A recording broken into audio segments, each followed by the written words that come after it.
हरे कृष्णा। ओम नमो भगवते वासुदेवाय। ओम नमो भगवते वासुदेवाय।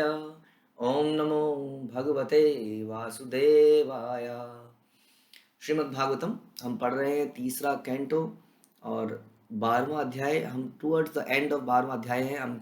हाँ, और इसमें एक कहानी एक नया ट्विस्ट लेगी। अभी तक आपने बहुत सारी क्रिएशन को देखा कि ब्रह्मा जी ने ज्ञान दिया, वेद दिए, शरीर बनाए, योनियां बनाई, धर्म बनाया, वर्णाश्रम बनाया, बहुत कुछ बनाया। और अपने मुख्य 10 पुत्रों को पैदा किया। उनको बोला कि सृष्टि की रचना करो। लेकिन क्या होता है देखते हैं। ततो अपरा, श्लोक संख्या 49। ततो अपरा मुपादाय ससर्गाय मनो ददे। तत्पश्चात ब्रह्मा ने दूसरा शरीर धारण किया जिसमें यौन जीवन निषिद्ध नहीं था, और इस तरह वे आगे सृष्टि के कार्य में लग गए। तो सृष्टि का अभी तक जो ब्रह्मा जी क्रिएशन कर रहे थे वो अपने में से कर रहे थे। और ब्रह्मा जी की कोई पत्नी नहीं थी, हम सुनते हैं कोई पत्नी का रेफरेंस ऐसा नहीं आता है जिनके साथ उन्होंने, मतलब इस तरह की कोई पत्नी नहीं थी जिससे कि उन्होंने यौन संबंध से बच्चों को पैदा किया हो। ब्रह्मा जी कोई अपने नेत्रों से, कोई अपनी पीठ से, कोई अपनी त्वचा से पैदा किए जा रहे हैं। हाँ, इस प्रकार की उनकी संतान हो रही है। लेकिन आगे सृष्टि की रचना तो बहुत ज़्यादा होनी है, क्योंकि बहुत सारी अनंत जीवात्माएं प्रतीक्षा कर रही है जन्म लेने के लिए, ताकि वो जन्म लें तो अपनी बची कुची इच्छाओं जिसके कारण वो फंस गए हैं उनको पूरा करने का प्रयास करें, और अल्टीमेटली भगवान का कोई भक्त आए उनको गाइड करे कि देखो जी, इच्छाएं पूरी करने से भगवान के धाम में नहीं जा पाओगे, आप फंस गए हो। भगवान मैसेंजर भेजेंगे, उनको गीता का ज्ञान देंगे, उन्हें हरिनाम का जप देंगे, तब वो जीवात्माएं उसको करेंगी, फिर जाके वो धाम में जाएंगी। अब इतना लंबा प्रोसेस होना है, कई सारी जीवात्माएं अटकी हुई हैं, उनको जन्म लेना है। ब्रह्मा जी बड़े परेशान हैं। ऋषिणाम भूरि वीर्याणामपि सर्गमविस्तित्रम ज्ञात्वा तदधृते भूयिश्चिन्तयामास कौरव। हे कुरुपुत्र, जब ब्रह्मा ने देखा कि अत्यंत वीर्यवान, कौन बता रहे, मैत्री ऋषि विदुर को बता रहे, जब ब्रह्मा ने देखा कि अत्यंत वीर्यवान ऋषियों के होते हुए भी जनसंख्या में पर्याप्त वृद्धि नहीं हो रही है, यानी कि जो उन्होंने संतानें पैदा करी वो तो वीर्यवान है, वो तो ऐसा कर सकती हैं कि आगे जाके यौन संबंध बनाए, which is valid as per the regulatory principles, विवाह करें, बच्चे पैदा करें। तो इन ऋषियों के होते हुए भी जनसंख्या में पर्याप्त वृद्धि नहीं हो रही है। तो वे गंभीरतापूर्वक विचार करने लगे जनसंख्या को कैसे बढ़ाया जाए। यस, प्रभुपाद कहते थे कि आपको जो जो पॉपुलेशन कंट्रोल के लिए जो आजकल एडवर्टीजमेंट होते हैं, जिन्होंने बच्चों का भी दिमाग, छोटे छोटे बच्चे भी टीवी में देखते हैं कॉन्ट्रासेप्टिव देश, और बोलते क्या है पापा, ये क्या है पापा, आप शर्माएं क्या बोलें। दिन रात चैनलों पे थोप रखा है, और साथ में बोल रहे हैं सेफ रहने के लिए इसको इस्तेमाल कीजिए। बताइए, यानी कि जो मर्जी करिए, इसको इस्तेमाल कीजिए, यानी कि आप कुछ भी कर सकते हैं। ये this is the propaganda in modern world. Prabhupada कहते थे दिस इज नॉनसेंस। आपको जनसंख्या कंट्रोल करने के लिए इन कृत्रिम चीज़ों की जरूरत नहीं है। आप कृष्ण भावनामृत लोगों को बनाओगे, अपने आप जनसंख्या कंट्रोल में रहे। क्यों? क्योंकि लोग कैट्स एंड डॉग्स की तरह बच्चे पैदा नहीं करेंगे। आदमी उतने ही बच्चे पैदा करेगा जिनको कृष्ण भावनामृत बना सकता है। कितना मुश्किल काम है। आप लोगों ने कोशिश करी होगी अपने बच्चों को भक्त बनाने की, या अपने घर में किसी परिवार वालों को बनाने की। कितना मुश्किल काम है, आप जानते हैं। आप सोचिए, उतने ही बच्चे पैदा करने जिनको भक्त बना सकते हो। मुश्किल काम है कि नहीं? तो जनसंख्या अपने आप कंट्रोल में रहेगी। इसका मतलब ये नहीं कि पैदा ना किए जाएं, इसका मतलब किए जाएं, उनके ऊपर इनफ टाइम एंड एफर्ट्स लगाए जाएं। इट इज़ नॉट कि उन्हें पैदा करके छोड़ दिया जाए, उनके ऊपर समय लगाया जाए, इन्वेस्ट किया जाए। तो इस प्रकार से जनसंख्या अपने आप कंट्रोल में हो सकती है। तो ब्रह्मा जी भी बड़े परेशान है, कैसे? अभी तो 4 कुमार को बोला था पैदा करने के लिए, 4 कुमार ने कहा जी हम नहीं करेंगे। वी आर रियलाइज्ड, बट जैसा मैंने पहले भी कहा था, ये एक ऐसी चीज़ है जो आगे चली पड़ती है, because this is natural instinct, desire, animalistic instinct. आहार, मैथुन, भय, निद्रा। मैथुन is one of them. People do it out of curiosity and lot of things. तो ये तो होगा ही, बढ़ेगा ही धीरे धीरे। लेकिन ब्रह्मा जी ने उस वक्त क्या विचार किया, तो उसके बारे में सुनते हैं। अहो अद्भुतम एतत् में व्यापृतस्य अपि नित्यदा नाही एधन्ते प्रजानूनम दैवम अन्न विघातकम अत्र दैवम अत्र विघातकम। ब्रह्मा ने अपने आप सोचा, हाय ये कितनी विचित्र बात है कि मेरे सर्वत्र फैले रहने पर भी मैंने कितना कुछ कर दिया। ब्रह्मांड में जनसंख्या अभी भी अपर्याप्त है, इस दुर्भाग्य के कारण एकमात्र भाग्य के अतिरिक्त और कोई भी नहीं है। क्या किया जाए? That means that is reaction of my own karma. Brahma ji कह रहे हैं ये भाग्य है। भाग्य क्या होता है? भाग्य का मतलब ये समझिए कि भाग्य का, अरे ये तो भाग्य है, चलो जाके कुछ किसी को कुछ मतलब कहीं पर किसी खोपड़ी में कुछ तेल डलवा दिया जाए, कुछ नींबू मिर्ची डलवा दी जाए। भाग्य का मतलब है let's do something, let's change the destiny. हम अपने भाग्य को बदल सकते हैं अपने कर्मों के द्वारा, क्योंकि भाग्य कुछ नहीं है, हमारे पिछले किए गए कर्मों का लेखा जोखा है, वही भाग्य है। हाँ, तो कहते हैं हाँ मैंने गलतियां तो करी थी, आई नो, अब क्या करूं? फिर वो आगे सोचते हैं, विचार लगाते हैं। एवं युक्त कृता तस्य दैवं च अवेक्षतः तदा कस्य रूपम अभूत द्वेषा यत्कायम अभिचक्षते। जब इस तरह विचार मग्न थे और अलौकिक शक्ति को देख रहे थे तो उनके शरीर से दो अन्य रूप उत्पन्न हुए अचानक से। लेकिन भगवान ही उनकी मदद कर रहे हैं वास्तव में। हाँ, भगवान कहते हैं कि जो मुझ में अपनी बुद्धि को लगाओ, मन को मुझ में स्थिर करो, बुद्धि को मुझ में लगाओ, इन्वेस्ट करो। हाँ, भगवान कहते हैं ददामि बुद्धि योगम, मैं तुम्हें बुद्धि दूंगा, डोंट वरी, जितनी भी है उतनी लगाने का प्रयास तो करो। ब्रह्मा जी लगा रहे हैं जितना भी उनकी कैपेसिटी है। पता नहीं ब्रह्मा जी को कैसे सृष्टि बनेगी, बट मेडिटेट कर रहे हैं, भगवान का ध्यान कर रहे हैं, उनके चरणों का ध्यान कर रहे हैं और कुछ सोच रहे हैं, प्लानिंग कर रहे हैं। जब हम स्टेप उठाते हैं, इसलिए इसलिए इस्कॉन में प्रभुपाद कहते हैं ISKCON is not for lazy and crazy. Lazy and crazy people don't come here because you have to be active in the service of Krishna, therefore it is called a movement. Movement में move करना है। Move करते करते कमर में दर्द होगा तो move लगानी है, लेकिन मूव करते रहना है, फिर मूव करते ही रहना है। यही मूवमेंट है, इसमें भगवान के लिए हम प्रयास करते हैं।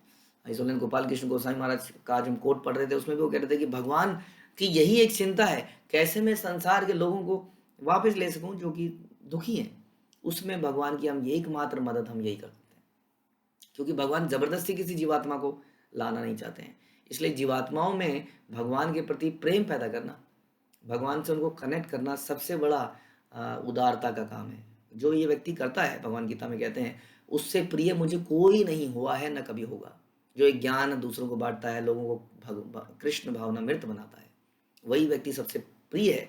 हम लोग कितना कोशिश करते हैं, कितने व्रत इत्यादि करते हैं कि भगवान प्रसन्न रहें, और भगवान उससे प्रसन्न होते हैं जो अपने जीवन में कृष्ण भावना मृत बनता है और दूसरों को बनाता है। तो इसी का प्रयास हमें करना चाहिए। तो जब हम प्रयास करते हैं, हम ये कह रहे थे, जब हम ऐसा प्रयास करते हैं तो भगवान हमारी मदद करते हैं। जैसे कि यहाँ ब्रह्मा जी की मदद करी, ब्रह्मा जी बड़े विचार विमग्न थे, सोच रहे थे क्या किया जाए, और तभी उनके शरीर से दो अलग रूप पैदा हो गए। हाँ, ध्यान रखिए, ये रूप जो है किसी माँ के थ्रू बच्चा, लड़का लड़की, भाई बहन पैदा नहीं हुए हैं, ये बात नोट करने की है, क्योंकि ये दोनों रूप बाद में एक हो जाएंगे, यानी कि संबंध बनाएंगे और बच्चे पैदा करेंगे। तो ये किसी ऐसा नहीं है कि भाई बहनों ने ऐसा किया, ये ब्रह्मा जी के द्वारा यौन संबंध से किसी स्त्री से पैदा हुए दो भाई बहन नहीं थे। पता नहीं एकदम से कैसे, ब्रह्मा जी भी नहीं समझ पाए उनके शरीर से ये दो रूप कैसे निकला है। बता रहे हैं कि इनमें से एक जो है पुरुष था और एक स्त्री थी। कोई भी उनके स्रोत का पता नहीं बता सकता कि कैसे, कहाँ से निकले, कैसे निकले। इसलिए आज भी वे कायम कहलाते हैं, जिसका अर्थ है ब्रह्मा का शरीर। एक तरह से ब्रह्मा का ही शरीर है, उसी का एक्सटेंशन है। इससे उनके पुत्र या पुत्री के रूप में संबंध की कोई जानकारी नहीं है। अब ये क्या करते हैं दोनों, ताभ्याम रूप विभागाम्याम गाभ्याम मिथुनम समपद्यत। दोनों पृथक, ये दोनों पृथक हुए शरीर, जो ब्रह्मा जी के ही एक तरह से दो एक्सटेंशन कह सकते हैं, यौन संबंध में एक दूसरे से संयुक्त हो गए। इनमें से जो नर था उसका नाम क्या था, स्वयंभू। यस्तु तत्र पुमान सोमभुन्मनु स्वायं भुवा स्वराट स्त्रियासीत शतरूपा आख्या महिषी अस्य महात्मनः। इनमें से जिसका नर रूप था वह स्वयंभू मनु कहलाया। इनमें से एक पुरुष था, उसका नाम क्या था, स्वयंभू मनु। एक तरह से जो अपने आप पैदा हुआ, यानी कि किसी स्त्री पुरुष के संयोग से जो नहीं पैदा हुआ, स्वयंभू। ऑल्दो ब्रह्मा जी से आए हैं, जैसे ब्रह्मा जी को भी हम स्वयंभू कह देते हैं, क्योंकि ब्रह्मा जी भी किसी स्त्री पुरुष से नहीं आए, भगवान के नाभि से कमल निकला उसमें से आए, इनको भी स्वयंभू कहते हैं। तो इनका ये पुत्र भी स्वयंभू कहलाया, और ये मनु थे, मनुष्यों में अग्रणी। आपने सुना था पीछे जब हम काल की गणना सुन रहे थे कि कैसे काल बदलता है और कैसे युग साइकिल बदलते हैं और कैसे उसमें मनु बदलते हैं। तो ये मनु थे उस समय के, स्वयंभू मनु।